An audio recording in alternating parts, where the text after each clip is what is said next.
بسم اللہ الرحمن الرحیم۔ السلام علیکم ورحمۃ اللہ وبرکاتہ۔ دوستو، آج کی ویڈیو میں ہم ذکر کرنے والے ہیں اس واقعے کا کہ جب یزید کی قبر کو کھدوایا گیا۔ آخر اس واقعے کی وجہ کیا تھی؟ کس نے اور کیوں یزید کی قبر کو کھولا؟ یہ واقعہ یزید کی وفات کے کتنے سال بعد پیش آیا؟ دوستو، یزید نے اپنی زندگی میں ہی اپنے بیٹے معاویہ کو اپنا جانشین مقرر کر دیا تھا۔ یزید کے 12 بیٹے اور 5 بیٹیاں تھیں، لیکن اس کو اپنے بیٹے معاویہ سے بے انتہا پیار تھا۔ اس کی تعلیم و تربیت بھی شہزادوں کی طرح ہی کی گئی۔ یزید چاہتا تھا کہ اس کا یہ بیٹا اس کا حقیقی جانشین بنے۔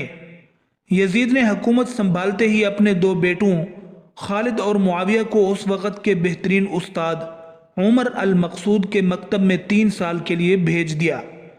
شیخ عمر المقصود بھی جانتے تھے کہ یزید کا جانشین معاویہ ہے، اس لیے انہوں نے اس کی تربیت پر خوب محنت کی۔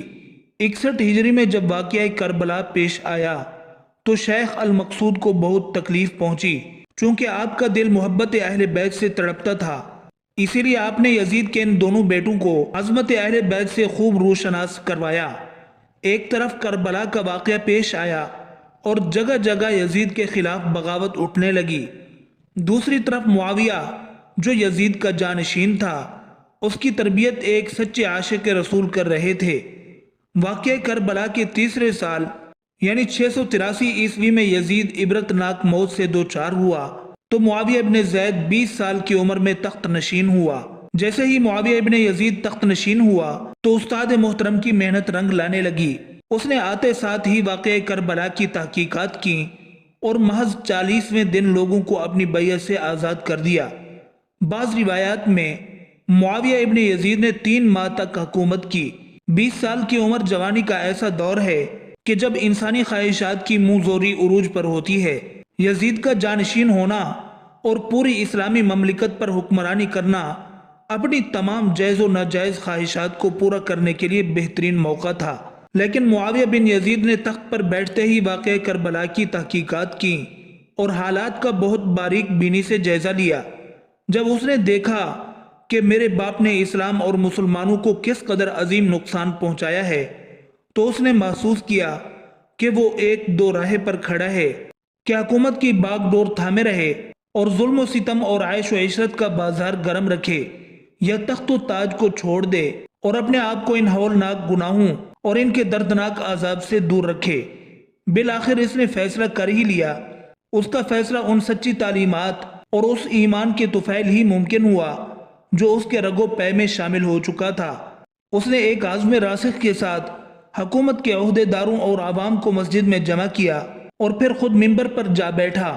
اس نے اپنی تقریر میں سب سے پہلے خدا کی حمد اور اس کے بعد رسول اللہ صلی اللہ علیہ وسلم پر درود بھیجا، اور پھر وہ یوں کہنے لگا: میرے باپ یزید کو جب حکومت ملی تو وہ اپنے اعمال اور بد کرداری کی وجہ سے ہرگز اس کا اہل نہیں تھا، لیکن وہ بھی اس پر قابض رہا اور اس کا نفس اسے بدترین کاموں کی ترغیب دیتا رہا۔ وہ اپنے برے کاموں پر بھی فخر کرتا تھا اور اس نے خدا کی بتائی ہوئی حدود سے تجاوز کی۔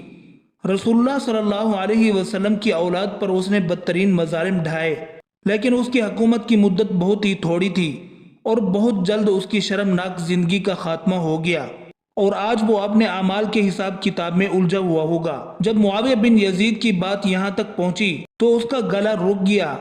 کافی دیر تک وہ بلند آواز میں روتا رہا اور اس کے بعد وہ دوبارہ لوگوں سے ہم کلام ہوا اور اس نے کہا: اے لوگو، میں تمہارے گناہوں کا بوجھ اپنے کندھوں پر نہیں اٹھا سکتا اور نہ تمہاری دوستی کا طوق اپنے گلے میں ڈالوں گا۔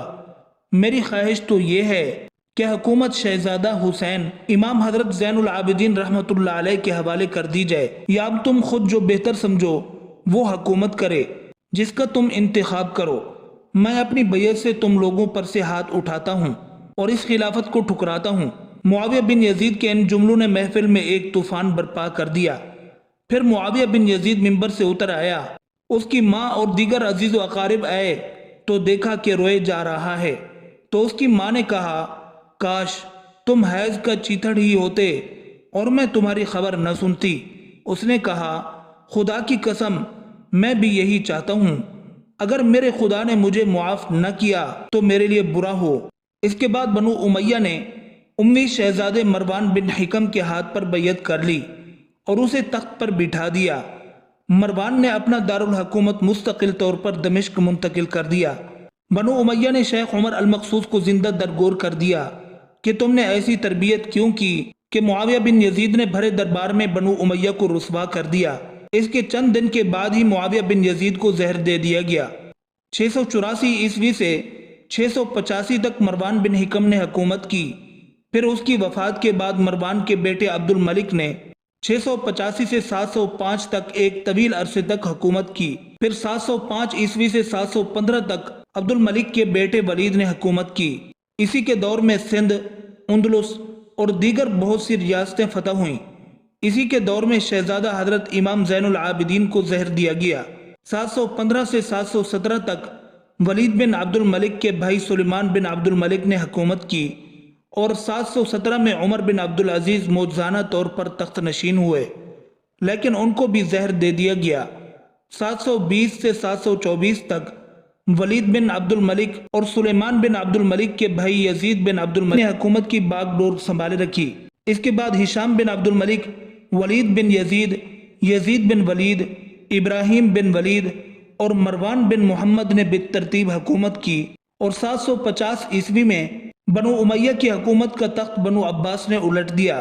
بنو امیہ کا آخری حکمران مروان ثانی ایک انتہائی سست اور ڈرپوک حکمران تھا جس نے ابو مسلم خراسانی کے ہاتھوں شکست کھائی اور یوں بنو عباس کی حکمرانی شروع ہوئی۔ تاریخ کی کتابوں میں درج ہے کہ ابو مسلم خراسانی نے بنو عباس کے ابو جعفر المنصور اور ان کے بھائی ابو العباس الصفا کو حکمرانی سونپ دی۔ اس طرح بنو عباس کے پہلے حکمران ابو العباس نے آتے ہی بنو امیہ کا نام و نشان مٹانے کی قسم کھائی۔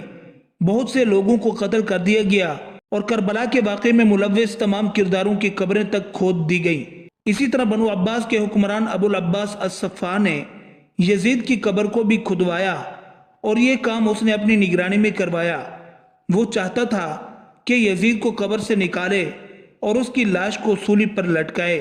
چنانچہ یزید کی وفات کے 65 سال بعد اس کی قبر کو اس وقت کے حکمران ابو جعفر اور ابو العباس کی نگرانی میں کھدوایا گیا، لیکن جب قبر کو کھولا گیا تو سب یہ دیکھ کر حیران رہ گئے کہ اس میں لکڑیوں کی راکھ، بدصورت کتے اور ایک اژدہے کے سوا کچھ نہ تھا۔